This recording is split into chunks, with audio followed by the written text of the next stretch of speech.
alegria que Deus dotou a sua vida, através da sua vida com Deus, que é referencial para essa igreja, para a minha família. Que o Senhor abençoe os nossos corações com a palavra vinda do trono de Deus. E que o Senhor use sua vida, seus lábios, para abençoar essa igreja, para fazer a vontade dele nesta noite, em nome de Jesus. Graça, paz e misericórdia sobre nossas vidas, amém? Queridos, antes de nós orarmos pela palavra, pelo propósito do Espírito Santo na nossa vida na noite de hoje, eu gostaria de ressaltar que a caminhada da igreja, ela tem sido uma caminhada de sucesso ao longo da história da humanidade. Você tem percebido isso? E esse sucesso é garantido porque Deus tem usado famílias comprometidas. E hoje eu acredito, mediante o texto bíblico que nós estaremos abrindo, porque uma palavra poderosa do Senhor estará sendo ministrada neste arraial, mais uma vez.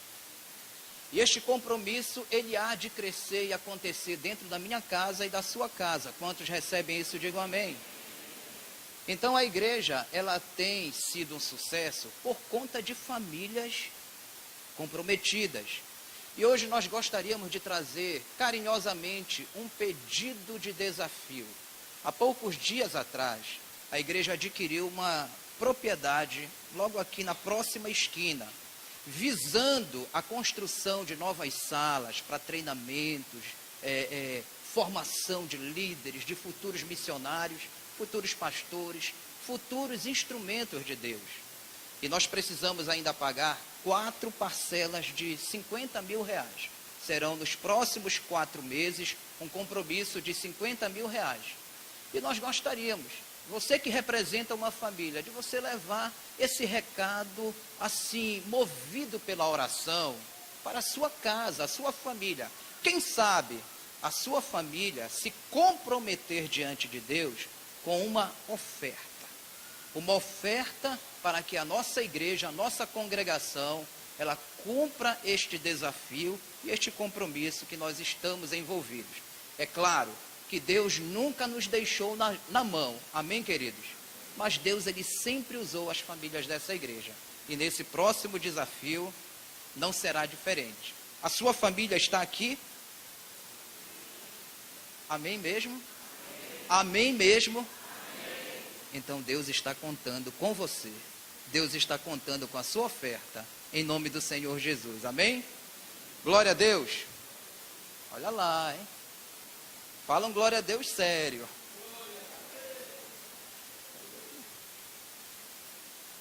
Vamos abrir um texto bíblico na noite de hoje. E essa palavra está voltada para a nossa casa. Esta palavra está voltada para a nossa família. E antes de abrir o texto bíblico, eu gostaria que você curvasse a sua cabeça e dissesse o seguinte: Senhor, eu estou colocando a minha casa, a minha família, na alça de mira do Todo-Poderoso.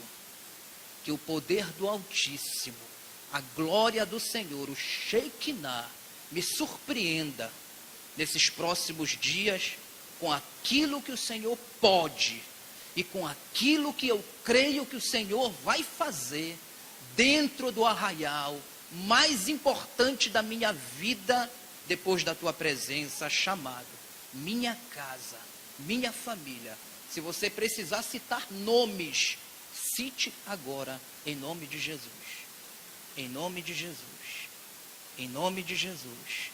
E para a glória de Jesus. Amém, querido? Com a mão direita levantada, diga comigo: Senhor Jesus, me trouxeste aqui com um propósito divino. Mais uma vez, abro o meu coração para receber mover da tua palavra, mover do teu espírito. Eu confesso com a minha boca e com meu coração que nunca mais, jamais serei a mesma pessoa. Para a glória do Pai, glória do Filho, glória do Espírito Santo. Amém, queridos? Deuteronômio, capítulo 24, Antigo Testamento. Na medida que você encontrar, diga amém. Palavras de hoje eu quero endereçar. Número 1, a minha própria casa. eu quero endereçar ao coração dos meus filhos, um deles está aqui em cima na galeria, a minha esposa aqui embaixo, e a sua família. Amém, querido? Deuteronômio 24. Quantos estão comigo, digam amém? Amém. Versículo 5, quem achou, diga glória a Deus, bem bonito. Poxa, legal. E o versículo 5 diz o seguinte: quando um homem for recém-casado, ele não vai sair para a guerra, ele não vai assumir nenhum cargo público. Por um ano inteiro, ele vai ficar livre na sua casa, de folga, de férias. E conclui o texto dizendo o seguinte: e promoverá a felicidade da mulher que ele tomou para casar. Amém, queridos? Observe o texto interessante na noite de hoje que está chegando para minha casa e para a sua casa.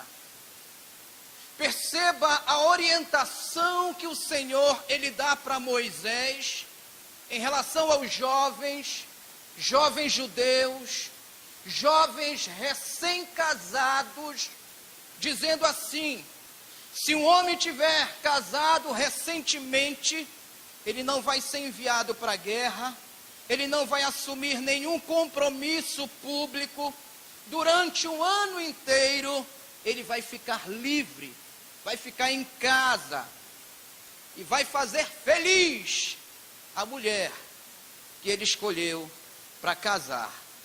Um dia essa palavra ela foi ministrada sobre a minha vida, gente.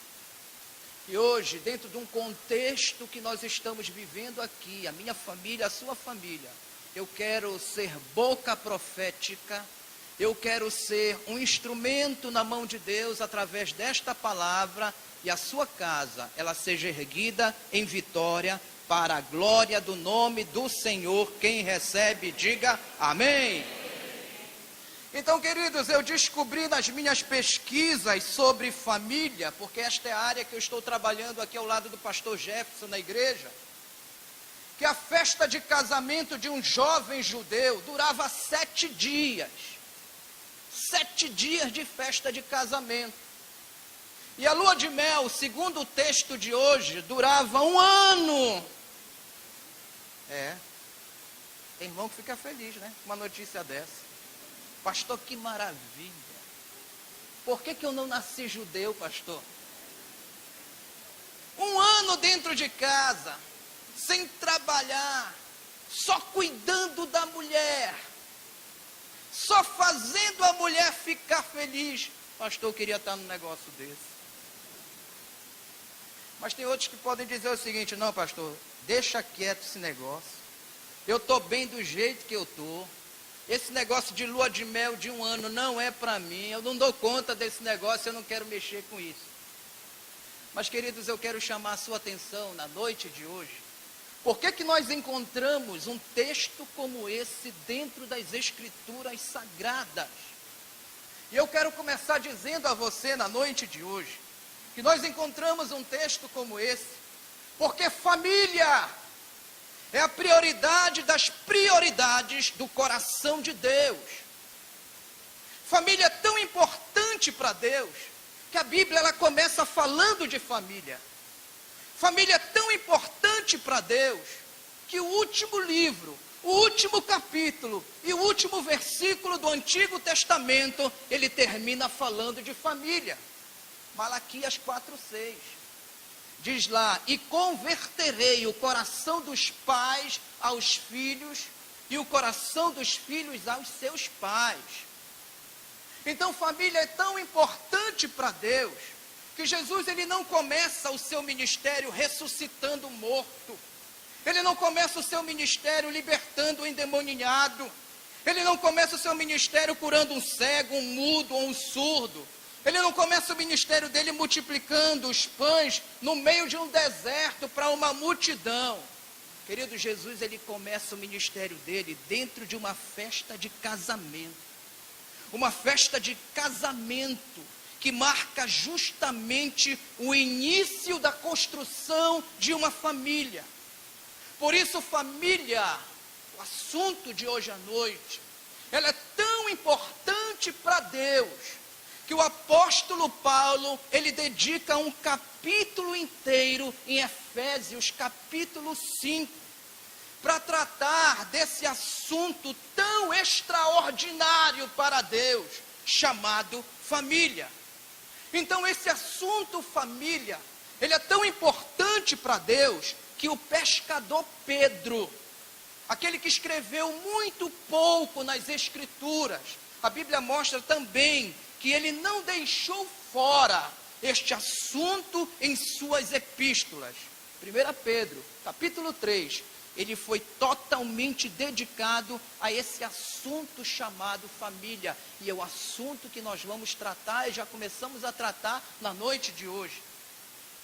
Família é tão importante para Deus, que Jesus ele fala desse assunto em uma de suas parábolas, que é considerada a parábola das parábolas. A parábola do filho pródigo, que fala de um pai que sofre por seus 2 filhos.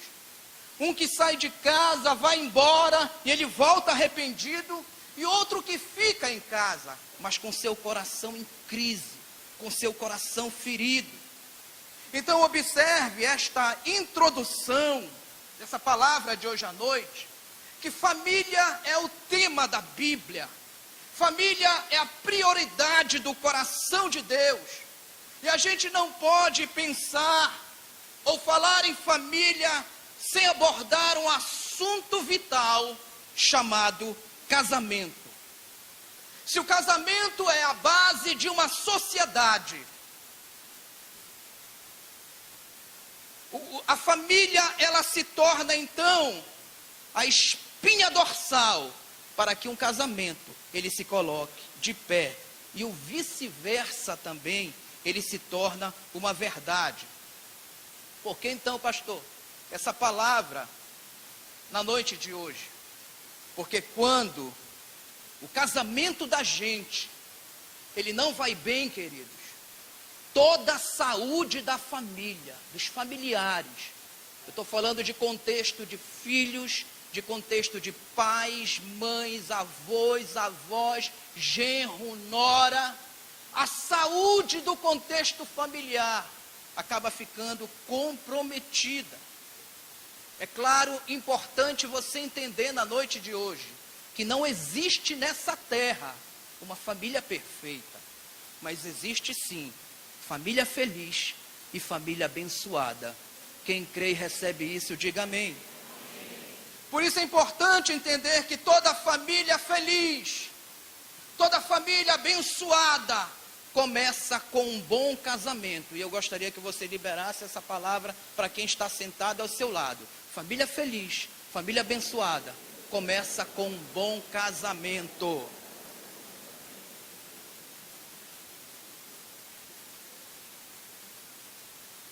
É aqui que entra a importância, o valor do curso de noivos da nossa igreja.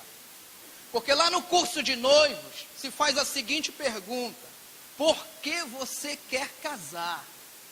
Lá fora o pessoal diz assim, que casamento é igual gaiola.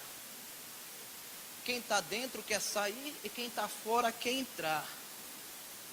Outro dia tinha uma pergunta rolando na internet que dizia assim, ó: se casamento é tão bom assim, por que Jesus não casou? A minha resposta é a seguinte: Jesus ele não casou porque ele já nasceu comprometido. Ele é um noivo. E diz a palavra dele que um dia ele vai se casar com a sua noiva, com esta igreja, com a sua igreja. E a Bíblia fala das bodas do Cordeiro. E eu estou me preparando para chegar lá. E você?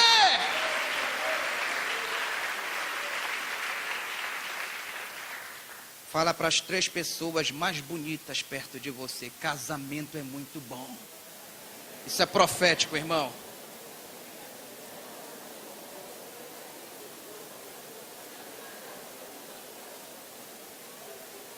Amém, queridos?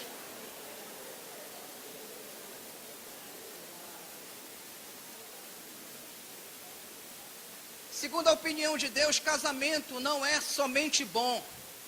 Casamento é muito bom. Porque tudo que Deus fez é muito bom. Casamento é muito bom porque é ideia de Deus e não do homem. O casamento não teve a sua origem aqui na terra. O casamento teve a sua origem lá no céu. Casamento existe para preservar a raça humana e para o bem-estar e a felicidade do indivíduo. Casamento chegou para fazer você uma pessoa muito feliz. Os casados podem dizer amém? Amém. Quem vai casar pode dizer glória a Deus.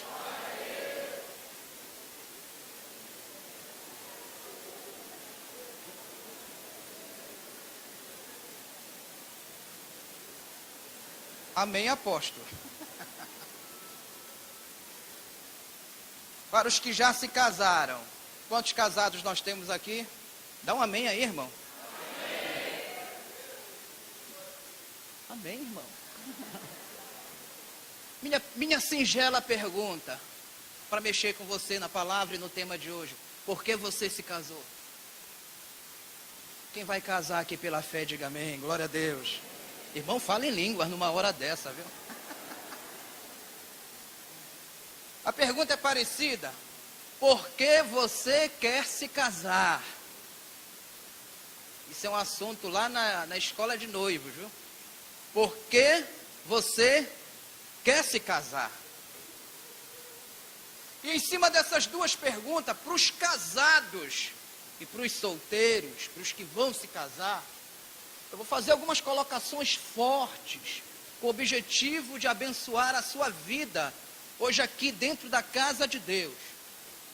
Forte, mas verdadeira. Forte, mas com propósito.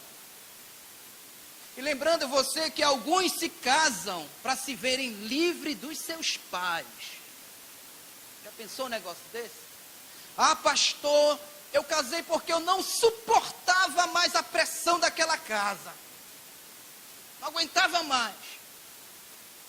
Alguns se casam para se verem livres de um problema chamado família e acabam caindo dentro de um problema maior ainda. Você já ouviu falar assim? Parece que o Erasmo Carlos até cantou essa letra. É melhor ficar sozinho do que mal acompanhado.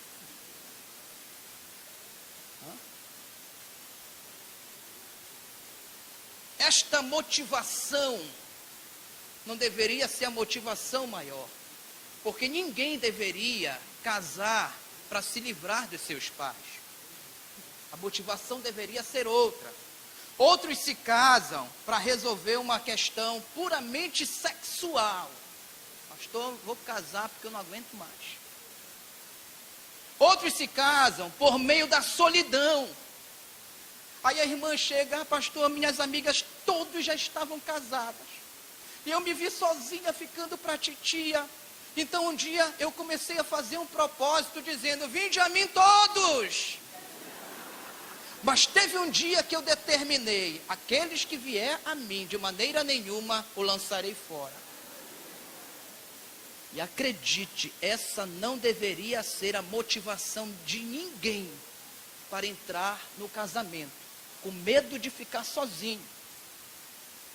Outros se casam porque estavam procurando uma empregada doméstica de luxo.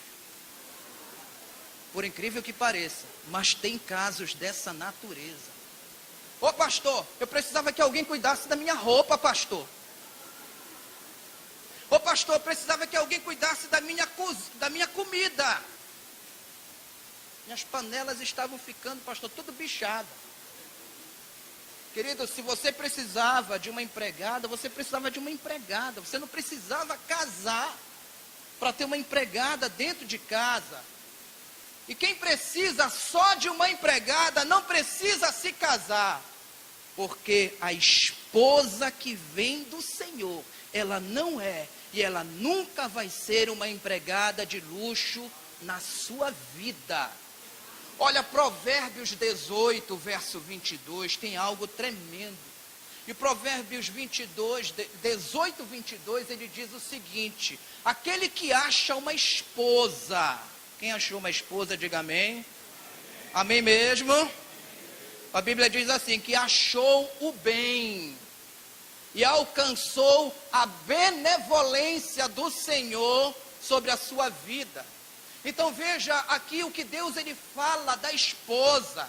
A esposa que vem de Deus, ela não é um tipo de empregada, ela não é uma escrava, ela não é para ser tratada como objeto a seu bel prazer. A esposa que vem do Senhor, ela é uma sócia conjugal dentro desse casamento. Quem está entendendo, diga amém. E a Bíblia diz que ela é o seu bem. E a Bíblia diz que se você tem uma esposa de Deus, você encontrou o favor do Senhor sobre a sua vida, e você deveria ser um homem abençoado, feliz, e andar sorrindo para as paredes e dando glória a Deus e aleluia por aí. Amém, maridos? Amém, maridos? Vou te pegar lá na frente. Olha só o que o marido ele fala para a mulher virtuosa. Lembra da mulher virtuosa? Provérbios 31. Olha o que o marido dela fala para ela. Provérbios 31, verso 29. Ele diz assim, ó: minha esposa, muitas mulheres procedem virtuosamente, mas tu, minha mulher, a todas sobrepujas. Amém, queridos? Quantos homens casados estão aqui? Cadê o amém? Amém. Cadê o glória a Deus? Glória a Deus. Minha pergunta para você, querido: você já fez a sua esposa ouvir Provérbios 31, 29 da sua boca? Amém? Amém? Olha, pelo menos uma alma se salvou aqui, hein, gente? Olha só a declaração aqui do marido da mulher virtuosa. Muitas mulheres procedem virtuosamente, mas você, minha querida, mas tu a todas sobrepujas. Tá aqui, você quer que a sua esposa ganhe o dia? Leia esse provérbios aqui para ela, querida. Amém, mulheres? Amém, irmã. Vamos lá? Algumas mulheres se casam buscando no marido o pai que elas nunca tiveram. Sabia disso? Alguns homens entram no casamento buscando na esposa a mãe que eles nunca tiveram. O que é isso, pastor? Motivação errada para entrar no casamento. Tem gente que se casa só para ter filho e nada mais. Ai, pastor, eu gosto tanto de neném. Eu acho esses bebezinhos tão bonitinhos. Olha, pastor, é por isso que eu vou me casar, para realizar o meu sonho de ser mãe. Eu vou me casar para realizar o meu sonho de ser pai e nada mais. Querido, querida, irmã e irmão, se você está pensando em se casar só para ser pai e ser mãe, você não precisa nem casar para ser um pai e para ser uma mãe. Basta você adotar uma criança. Faz da tua casa um orfanato. Porque casar só para ser pai, casar só para ser mãe, não deveria ser a motivação no coração do povo de Deus. Quantos estão me entendendo nesta noite? Digam amém. Tem gente que casa por interesses financeiros. Pastor, o pai dela é fazendeiro, o meu também é fazendeiro. Se a gente casar, vão ser 2 fazendas. Interesses financeiros também não deveriam ser a motivação para o povo de Deus casar. Mas outros se casam para ser feliz. Amém?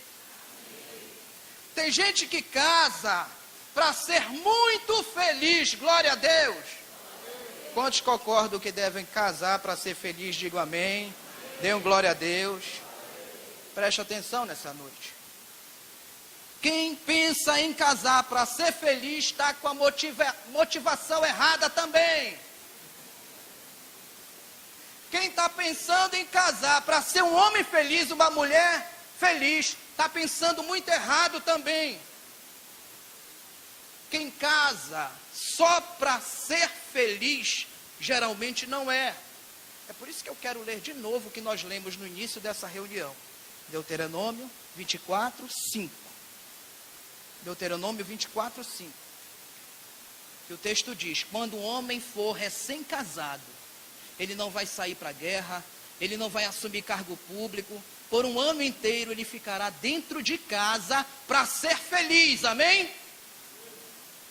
Não. Para fazer feliz a mulher com quem ele se casou. Glória a Deus. Como é que essa mensagem está chegando hoje no seu coração? Como é que esse recado bíblico está sendo plantado como semente no seu coração na noite de hoje? Perguntas minhas agora para você, e responda só para você, do seu coração. Primeira pergunta: você tem certeza que você faz o seu cônjuge feliz?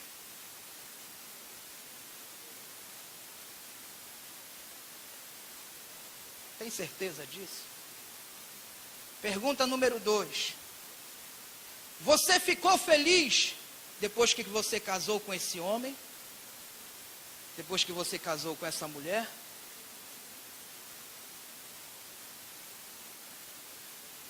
Quem são as pessoas mais infelizes dentro do casamento?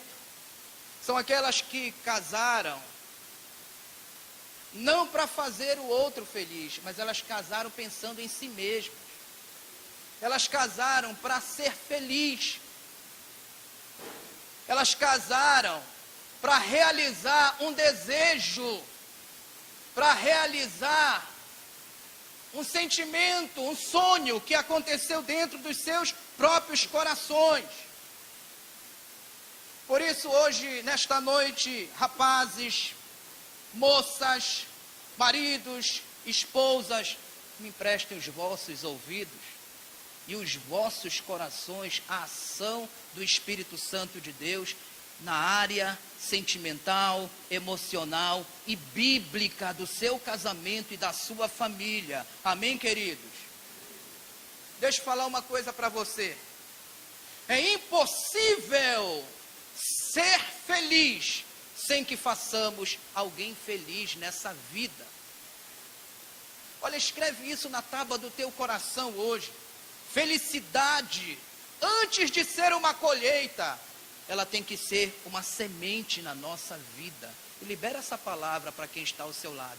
Felicidade, antes de ser colheita, tem que ser uma semente.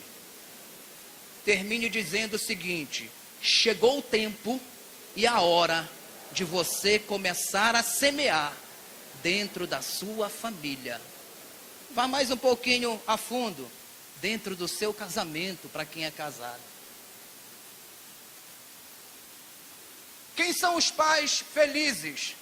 São aqueles que proporcionam felicidade para os seus filhos. Quem são os filhos felizes? São aqueles que proporcionam felicidade para o coração dos seus pais. Qual é o marido feliz? É aquele que sabe fazer a sua mulher a mulher mais feliz do mundo, do planeta. Quem é a mulher mais feliz do mundo? É aquela que faz do seu marido um homem felicíssimo. Por que eu estou falando isso na noite de hoje? Para você entender uma coisa: que aquele que semeia felicidade na vida dos outros, só vai colher felicidade na sua própria vida. Quem são as pessoas mais infelizes do mundo? São as pessoas egoístas, as egocêntricas, as narcisistas, aquelas que só pensam em si mesmas, aquelas que só enxergam o seu próprio umbigo, aquelas que são incapazes de contribuir para que o outro seja um pouquinho mais feliz dessa vida. Irmão, experimenta um dia sair. Alguns pastores da igreja já tiveram essa experiência. Mas experimenta um dia sair na rua com uma sopa, com um lanche dentro do teu carro. Procura matar a fome de alguns. Procura os pobres, os desvalidos, os famintos. Perceba que quando você voltar para a sua casa, você colocar a sua cabeça no seu travesseiro, algo celestial vai invadir a sua vida, o seu coração, porque quando eu planto felicidade na vida dos outros, consequentemente, os céus me respondem com alegria, com bênçãos. Você consegue entender o que eu estou lhe falando na noite de hoje? Amém mesmo? Uma pergunta hoje aqui. Quantos maridos eu tenho aqui? Digam amém. Maridos com propósitos, digam glória a Deus. Senhores maridos, você é o homem que faz a sua mulher feliz? Ou você é uma espinha na garganta dela? Ou você é uma pedra no sapato dela? Ou você é um pesadelo na vida da sua esposa? Quantas mulheres estão gostando do que os maridos estão ouvindo? Digo amém. Mas agora é a sua vez. Quantas mulheres virtuosas eu tenho aqui profeticamente? Aleluia. Você faz o teu marido feliz? Você faz os teus filhos felizes dentro da tua casa? Ei, você proporciona, filho, quantos filhos nós temos aqui? Um glória a Deus bem alto. Filhos, vocês proporcionam felicidade para o coração dos pais de vocês? Olha, gente, são perguntas que precisam ser respondidas para nós mesmos.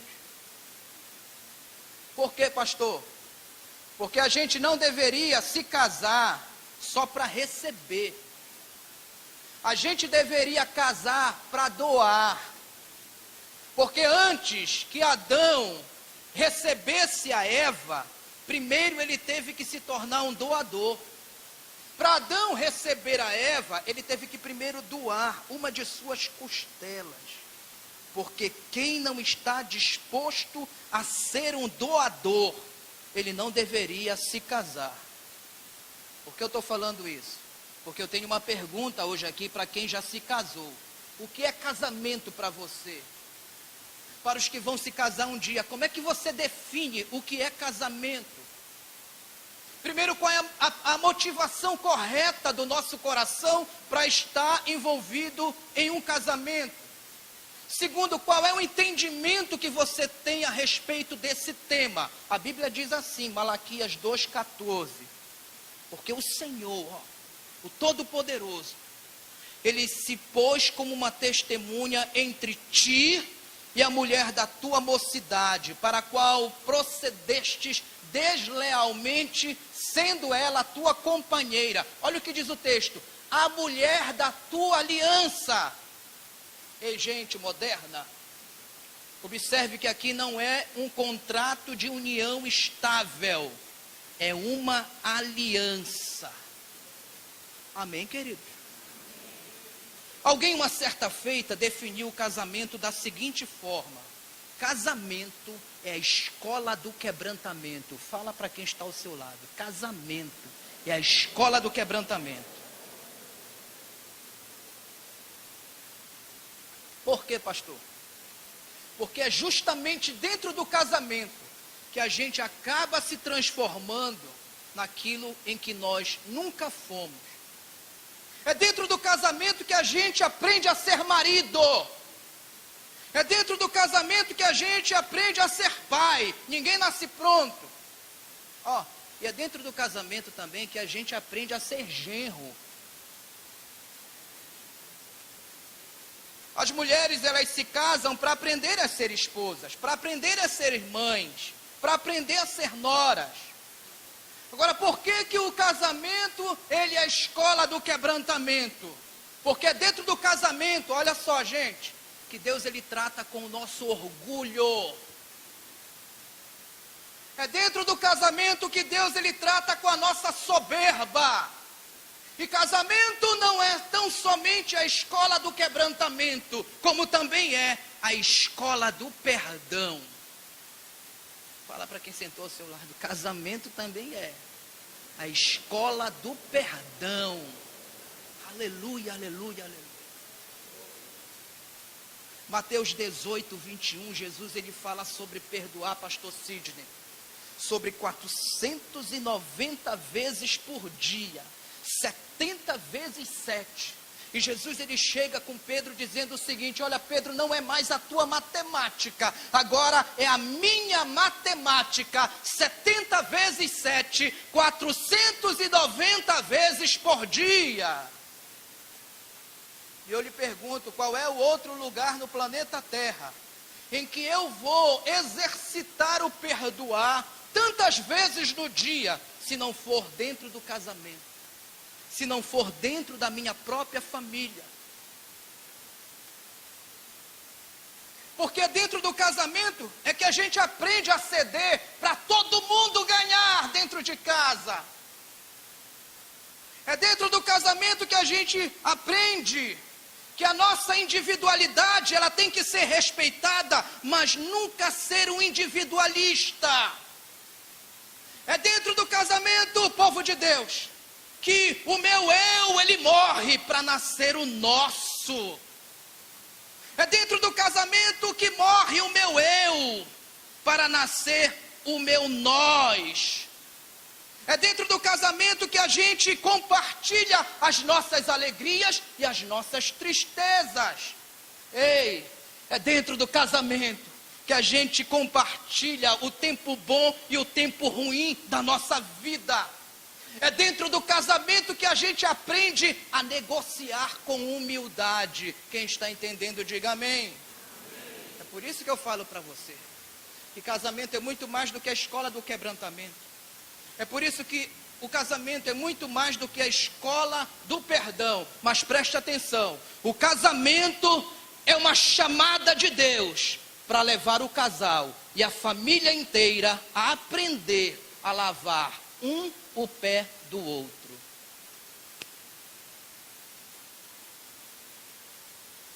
João capítulo 13.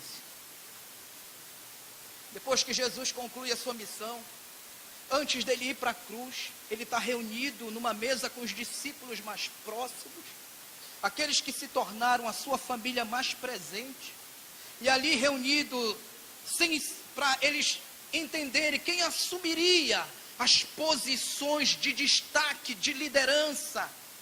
Nessa ocasião, Jesus, ele tira a sua vestimenta de cima, ele coloca uma toalha à altura da sua cintura, ele toma uma bacia com água e começa a lavar os pés dos seus discípulos. Essa atitude choca todo mundo, porque quem fazia aquilo era o menor escravo da casa. E Jesus, ele sendo maior, ele se coloca então na condição do menor dentro daquela casa. Imagina você, o Criador lavando os pés da criatura, o santo lavando o pé do profano, o imortal lavando o pé do mortal, o rei lavando os pés dos seus súditos. Eu imagino, queridos, que não foi difícil para Jesus lavar os pés de Pedro, apesar da resistência de Pedro. O Senhor não vai tocar nos meus pés? Eu imagino que não foi difícil para Jesus lavar os pés de Tomé, de Filipe, de Bartolomeu. O grande desafio de Jesus foi quando ele se deparou com os pés de Judas, porque ele sabia que ali estavam os pés do traidor. Mas Jesus, ele não pula os pés de Judas, porque aqui está expresso o escândalo da graça divina. Jesus, como autoridade, ele podia ensinar a todos: vença o mal com o bem, vençam o mal com golpes de bondade, mas ele preferiu ensinar, dando o exemplo com a sua própria vida dentro daquela casa. Romanos 12, 20 diz assim: se o teu inimigo tiver fome, dá de comer. Se tiver sede, dá de beber. Se tiver com os pés sujos, lava os pés dele. Porque fazendo isso, amontoarás brasas vivas, brasas acesas na consciência do teu opositor, na consciência do teu adversário. Senhores e senhoras, casamento não é uma chamada para sujar a vida do outro, não. Casamento não é uma chamada para tornar a vida do outro um inferno, não.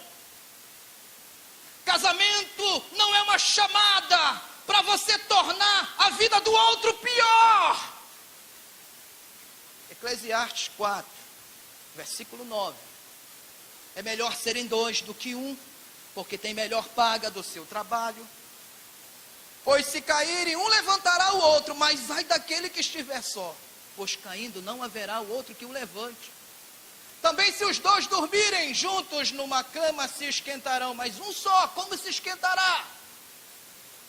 E se alguém quiser prevalecer contra um, os dois lhe resistirão. E o cordão de 3 dobras é Jesus entrando no matrimônio. Não se quebra tão depressa. Amém, queridos? Casamento não é uma chamada para derrubar o cônjuge, mas casamento é uma chamada para estender a mão solidariamente, dizendo: eu estou aqui como um contigo e eu estou aqui para ajudar você. Quem está entendendo isso, diga amém. Que Deus abençoe a sua família, que Deus abençoe o seu casamento, amém, querido? João 13.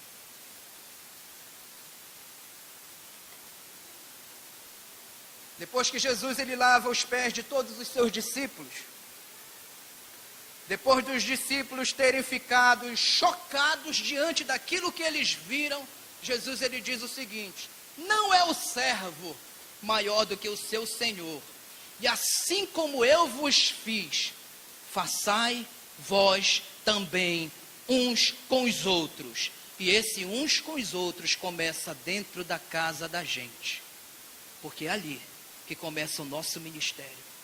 É dentro da minha casa que começa o primeiro milagre de Deus na minha vida. Minha família, ali é o lugar do milagre de Deus na história da minha vida. Quem está levando isso para a sua casa, diga amém. Quando Jesus ele fala isso em João 13, o que ele estava falando? Em outras palavras, ele estava dizendo o seguinte: chegou a hora de vocês servirem uns aos outros. Fala para as 3 pessoas perto de você: chegou o tempo de você servir. Diga para ele: sirva. Fala 3 vezes: sirva, sirva.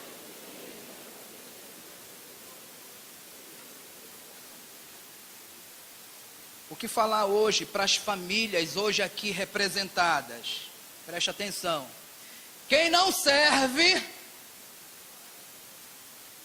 não serve.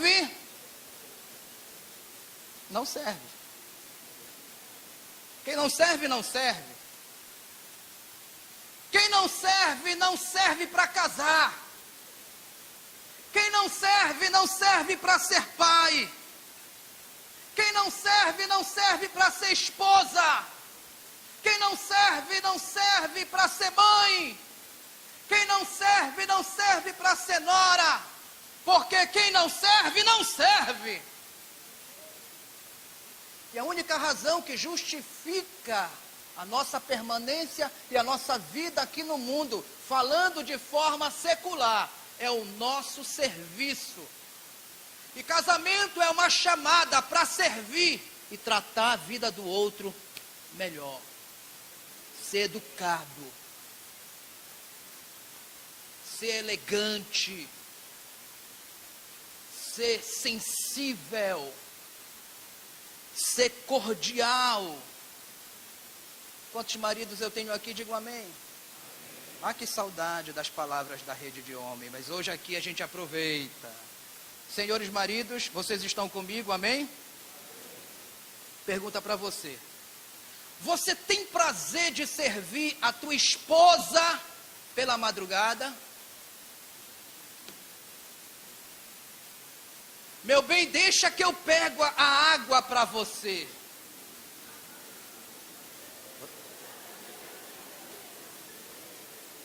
Mas olha, essa gargalhada. Cuidado, irmão, que dá para rir, dá para chorar. Mas essa gargalhada vai se transformar em alegria de Deus na vida da tua esposa. Eu profetizo isso como bênção na tua vida. De madrugada, amor, deixa que eu pego o seu remédio. De madrugada, minha esposa, deixa que eu pego o seu chinelo velho. Minha esposa, deixa que eu arrumo o quarto onde o teu pai e a tua mãe idosos vão dormir. Ei, esposa, deixa que eu arrumo a mesa onde os teus irmãos vão almoçar. Ô cunhados, eles vão ficar sem entender, hein? Nossa, Jesus está voltando mesmo, hein? Quantas esposas estão aqui? Digam glória a Deus. Você serve bem o seu marido, querida? Ei, você serve bem o seu marido? Olha, tem mulher que não serve bem o marido de propósito. Ela diz assim, infeliz vai me pagar aqui. Ela faz todo dia a mesma comida que ele não gosta de comer. O cardápio é fígado, dobradinha, buchada. De noite, de segunda a sexta, é só café com leite e bolacha Maria.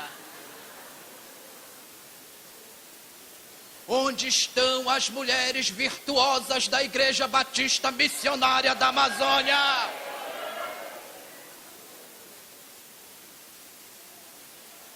Eu posso ser um pouquinho mais profundo, senhoras? Posso mesmo? Olha lá, hein? Você serve bem o seu marido na mesa? Amém? Você serve bem o seu marido na sala? Amém? Você serve bem o seu marido na cama? Isso é profético, viu, irmã? Olha, outro dia tinha um irmão lá, pastor, minha mulher 10 na cozinha, mas na cama só está tirando nota vermelha. Eu falei para ele, irmão, coloca a irmã na recuperação, mas não reprova. Ensina que ela aprende. Conversa que resolve, porque ela não é burra, é inteligência pura.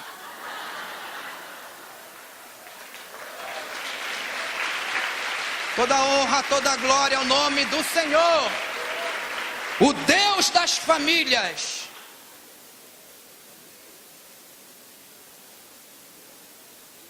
Queridos, porque eu tô falando isso e ganhando tempo aqui que a gente já vai concluir. Eu não vou conseguir entrar numa área que eu queria entrar, mas o Espírito Santo sabe até onde a gente precisa ir. Por que eu estou falando isso na noite de hoje? Olha só, presta atenção numa coisa. Você serve bem quem não te serve bem. Você sabe o que é graça divina? Graça de Deus na sua vida. Graça de Deus é tratar o outro como ele não merece ser tratado. Graça é tratar o outro como a gente espera ser tratado. Porque casamento é uma chamada de Deus para você tratar bem a vida da tua família. Quantos me entendem? Digo amém. Irmãos, não dá para falar sobre casamento sem tocar nas orientações básicas que Deus deixou naquela primeira cerimônia que aconteceu no Éden. Gênesis 2, 24, eu vou concluir com esse texto aqui, ó. E o texto diz assim, olha. Portanto, deixará o homem a seu pai, a sua mãe, para quê? Para se unir com a sua mulher, e constituir um casamento. Observe que esse deixar aqui, ele tem tudo a ver com a emancipação. Esse deixar aqui, ele abrange 3 aspectos da vida. O primeiro é o geográfico, porque quem casa quer casa. Nunca deu certo essa história de casar e morar na casa do sogro, da sogra, morar na casa do papai e da mamãe. Porque casar para morar na casa do sogro, casar para morar na casa de papai e mamãe, não é uma boa ideia. Se possível, não more nem no quintal. Se possível, nem na mesma rua. Se possível, nem no mesmo bairro. Eu não vou entrar na cidade, né, irmãos? Gênesis 2:24, por que Deus está falando aqui, olha, deixa geograficamente, emocionalmente, financeiramente. Por que Deus ele fala isso? Você sabia que tem um problema chamado dependência emocional dos filhos? E tem pai e mãe que sofre com isso, que não vê o futuro genro, a futura nora, como alguém que está chegando, como um filho, uma filha que está chegando, mas como um ladrão, uma ladra, roubou meu filho, a minha filha, está concorrendo com amor. E veja bem, dependência emocional dos filhos, com os filhos, é um problema que precisa ser vencido no coração de todo o povo de Deus, através da graça do Senhor Jesus, na nossa vida. Amém, queridos? Amém mesmo? É por isso que tem muitas histórias daquele problema, né? Nora e sogra, muitas piadas, muitas conversas relativas a isso. Mas aqui em Gênesis 2:24, para a gente concluir, Deus ele diz assim, olha, que para casar tem que deixar os pais geograficamente, deixar emocionalmente e deixar financeiramente. Um detalhe aqui, eu vou falar agora como a nossa equipe pastoral dessa igreja. Eu vou falar agora como um conselho pastoral. Aqui tem um detalhe muito forte. Na hora da saída para você casar, que se chama a bênção dos pais sobre a nossa vida na hora de sair, na hora de formar uma nova família. E eu vou concluir dizendo o seguinte, que o mesmo Deus que fala assim, ó, chegou o momento de deixar o pai e a mãe e se unir à sua mulher, ele também é o mesmo Deus que fala o seguinte, honra teu pai e a tua mãe, para que se prolonguem os teus dias aqui na terra. Detalhe, deixar mais honra é igual à bênção do Senhor sobre a história da nossa vida. Amém, queridos?